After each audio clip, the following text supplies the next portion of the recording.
My name is Rachel Cole, and for months I thought ending things with Aaron Blake was the smartest decision I ever made. But freedom quickly turned into fear. The noises in the hallway, the shadows at my window, the scent of his cologne clinging to the air, it all convinced me he was still near. I told myself it was paranoia, that I was imagining him. But the night I woke to find a single rose resting on my pillow, I realized Aaron had never really left me. He was closer than ever. The moment I ended things with him, I thought I was reclaiming my life. I thought the silence that followed would be freedom, a clean slate to start over. But silence has a strange way of pressing down, growing heavier until it becomes unbearable. At first I told myself it was just the adjustment of living alone, the echo of my own footsteps in a quiet apartment, the hum of appliances at night. But little by little, the silence began to change, shifting into something unnatural, as though someone else was filling it with me. It began subtly.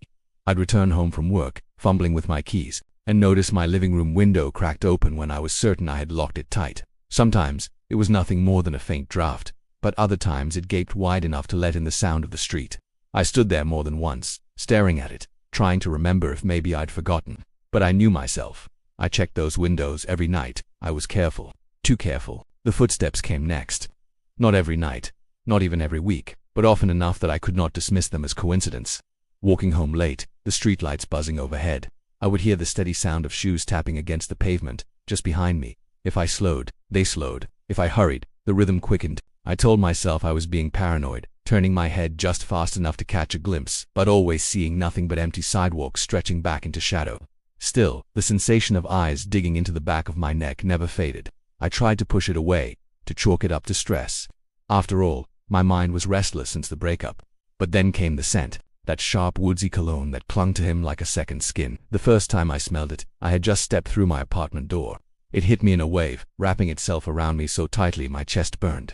I froze in the entryway, the grocery bag nearly slipping from my hands, because there was no mistaking it. It was him. It was as if he had just walked past me, brushed against my shoulder, and disappeared into the walls. I tore through the apartment that night, flinging open every closet, checking beneath the bed, even pulling back the shower curtain with shaking hands. Nothing. Every room was empty, but the smell clung stubbornly in the corners, refusing to leave. I slept with the lights on, my body curled tight, my ears straining at every sound. The next day I tried to convince myself it had been a memory. Scent is powerful, I reasoned. Maybe my mind had summoned it, the way old songs sometimes play in your head without warning, but deep down, I knew that wasn't it. The smell had been too strong, too real. It was like someone had stood in the center of my living room only minutes before I came home. I told myself I was imagining things, that I was unraveling. But then, the final proof arrived. It wasn't subtle this time, not something I could excuse or explain away. That night, I stumbled into bed, too exhausted to fight my thoughts any longer.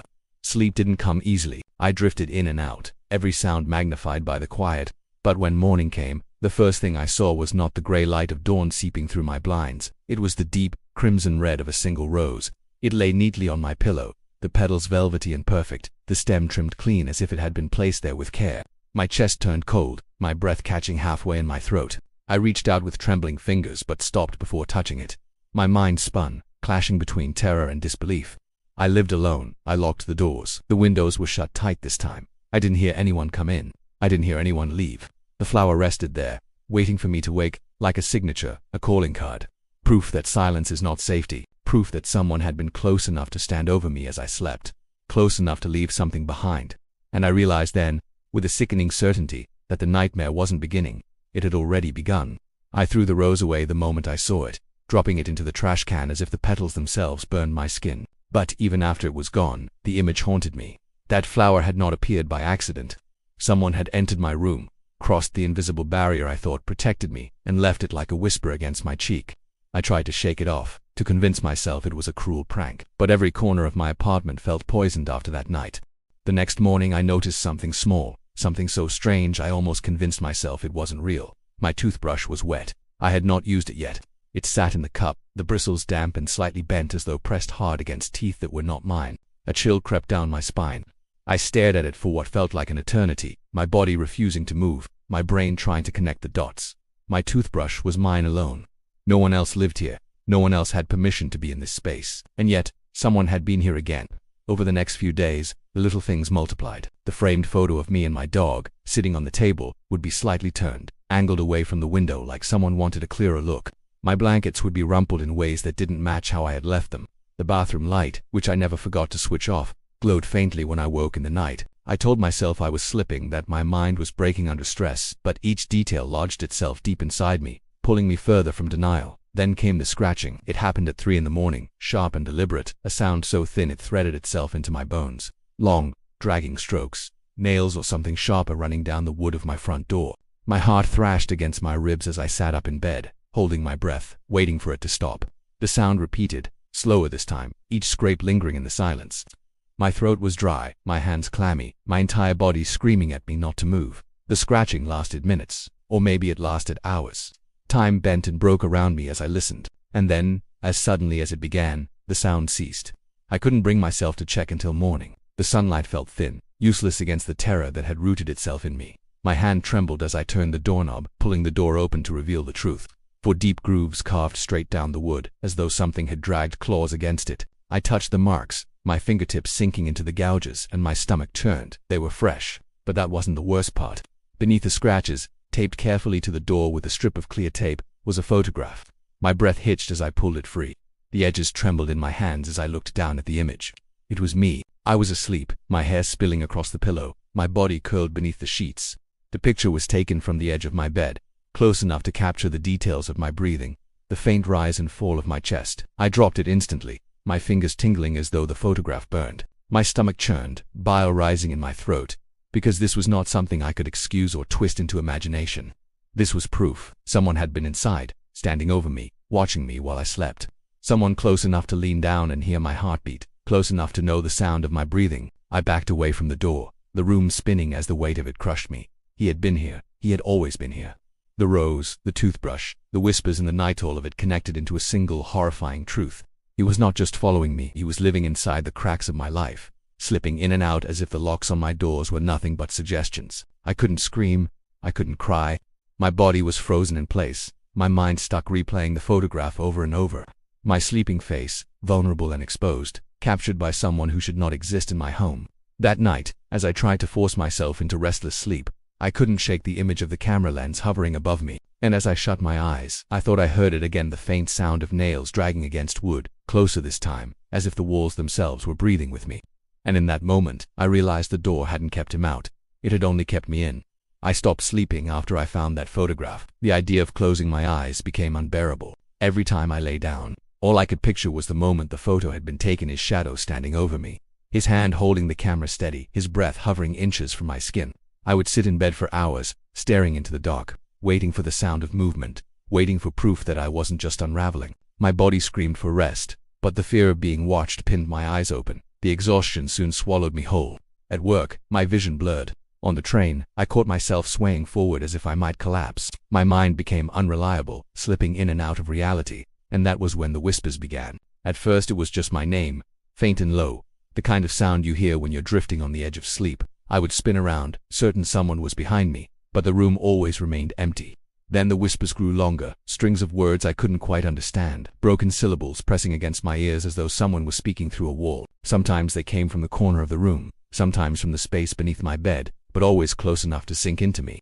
I knew it was him. Even if I couldn't see him, I felt him. He had found a way to move through my life without leaving footprints. No one else believed me. When I begged the building manager to check the security cameras, all they showed was emptiness. No forced entry, no intruders, no proof. But I knew better. He had always been careful, methodical. He knew how to disappear when someone else looked for him, but he never disappeared from me.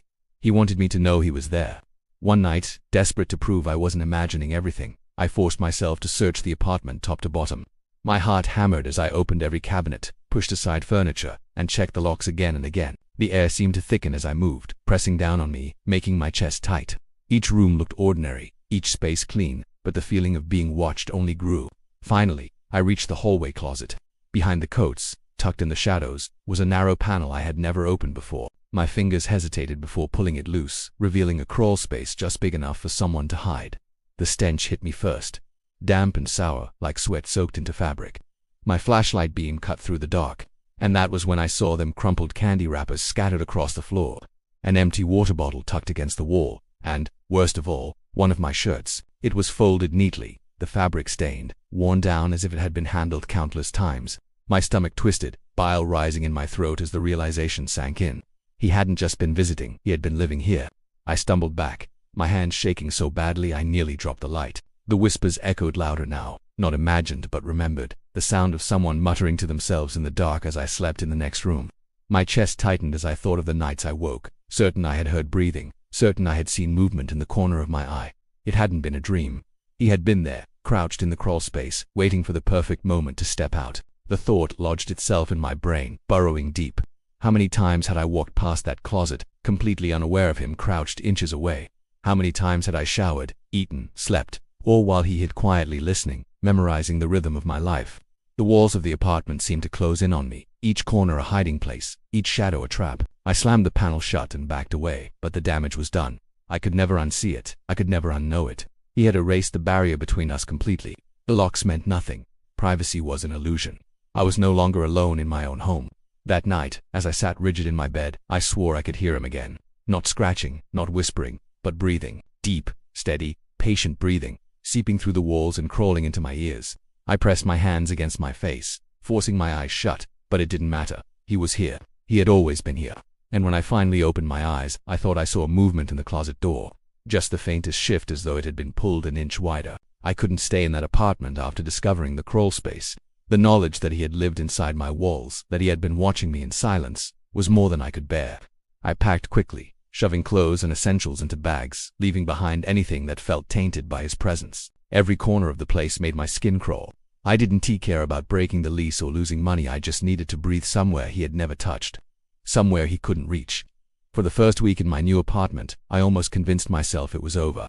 The rooms were unfamiliar, the locks new, the windows intact. I walked through every space with a determination I hadn't felt in months, checking and rechecking, forcing myself to believe the nightmare had been left behind.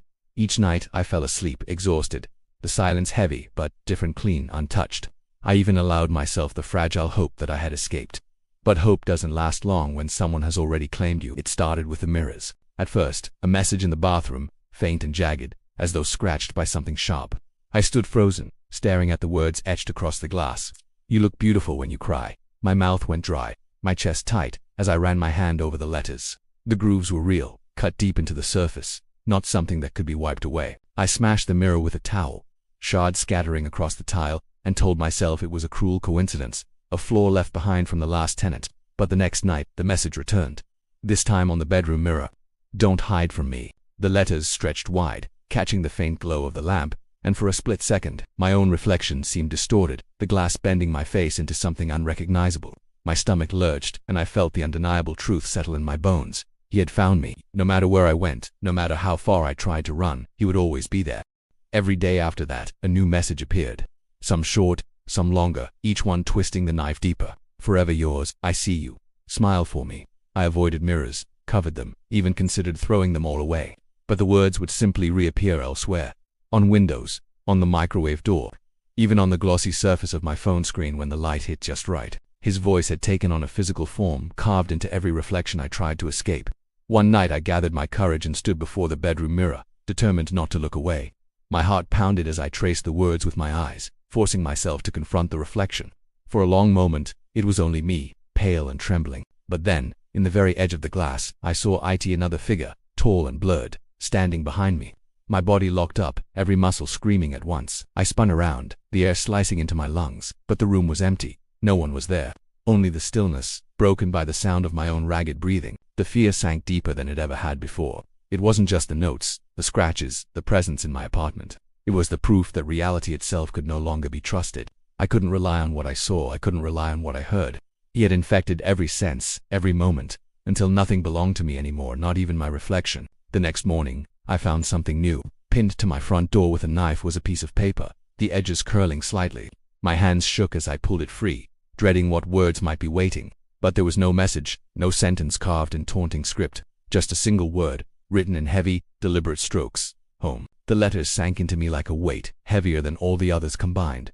This wasn't a warning, it wasn't a threat. It was a declaration. He was here. He was claiming this place, this life, as his own. No matter where I moved, no matter what walls I built, I would never find safety. Because to him, I was not just someone to watch, I was his possession. That night I didn't sleep. I sat in the corner of my room, clutching a lamp for light, staring at the door as though it might swing open at any moment. Every creak in the building made me jump. Every gust of wind against the window tightened the knot in my stomach. Hours stretched endlessly, and when the dawn finally came, it didn't bring relief. only the confirmation that I had survived another night in a place that wasn't truly mine. And as the sunlight hit the mirror across the room, faint new words appeared in the scratches, shimmering as if they had always been there, waiting for the right angle to be seen. Welcome back. I had nowhere left to run. Every apartment, every hotel, every safe corner I could think of had been infiltrated. He had followed me, silently, methodically, like a shadow that refused to vanish. The thought of leaving my doors unlocked, of opening a window, of stepping outside, filled me with the kind of dread I had never known before. Each sound, each creak, each whisper of wind against the building, made me flinch. He had become more than a person. He had become a presence, an extension of the darkness that clung to me no matter where I went. Sleep had become a distant memory. Nights stretched endlessly, each one a test of endurance. I lay in bed, muscles tensed, listening to every faint noise, imagining the floorboards creaking beneath invisible feet. I told myself I was going mad, but deep down I knew he existed. He had been inside my walls, inside my life, and now he had merged into every shadow I saw. It was during one of those sleepless nights that I felt him for the first time in weeks. Not a whisper, not a smell, not a message, but the weight of someone sitting on the edge of my bed. My heart jumped violently, and I froze, paralyzed by fear. My hands reached for the lamp, for some sign that reality was still solid, still mine, but when I flicked it on, the bed was empty. The indentation remained. I pressed my palm to the sheets, the soft depression of a body lingering as though it had just left. I wanted to run, but my legs refused. My mind raced, recalling every moment, every sound, every message, every photograph he had left behind. I realized then that running would never help. He wasn't just stalking me physically anymore, he had rooted himself into my life, into the air I breathed, into the space I thought I controlled. The next morning, my doorframe bore a new horror. Lined neatly along the hallway floor were dozens of photographs, each one of me, taken without my knowledge, each one showing moments of vulnerability I hadn't intended anyone to witness. Some were mundane, a cup of coffee, a pair of shoes left by the door, but others were intimate, terrifying in their intimacy. And at the very end of the trail, on top of all the other photos, lay a single, final picture. My hand shook as I picked it up, stomach knotting into something hard and raw. It was me, standing in the doorway, holding the very stack of photographs I was now staring at. I hadn't even left the apartment yet. The room seemed to tilt, the walls bending inward as panic surged through me. Every rational thought I had tried to cling to dissolved. He had seen everything. He had been everywhere. He had known me in ways no one should know another human being. And the thought that he might be inside, hiding, waiting, watching me even now, brought a cold sweat to my skin. I moved backward slowly, heart hammering, eyes scanning every corner. Each shadow seemed to twitch, to breathe. Each creak of the floor made me flinch. And then I saw it, just a flicker in the corner of my eye, the silhouette of a figure standing in the hallway, tall, familiar, distorted, impossible to ignore. I spun around and nothing was there, just the empty apartment, just the silence. But the sense of being watched was stronger than ever. I realized I was no longer just a victim. I was trapped in a presence that could not be escaped. He had become an unshakable part of my reality. The photographs, the messages, the whispers, the shadows, they were all evidence of it. Every night, every moment, every glance in the mirror reminded me that he was still there. And then I understood the final truth, the thing that made my blood run ice cold. He didn't need to be seen to exist. He didn't need to speak, didn't need to touch. He had already woven himself into every aspect of my life. My reflection, my memories, my solitude, all of it belonged to him now. I was no longer just being stalked. I was being claimed. That night, I stared at the ceiling, listening to the faintest creak outside the bedroom door. My body shook, my mind racing, and then I heard it, a slow, deliberate scraping, moving closer, circling the room. I held my breath, frozen, unable to move or scream. The sound stopped. Silence. My eyes darted around, heart pounding, and on the edge of the bed, just within the corner of my vision, I saw it, a shadow that shouldn't exist, a silhouette that moved against the light, leaning closer, waiting. I blinked in, it was gone, but I know it's still there.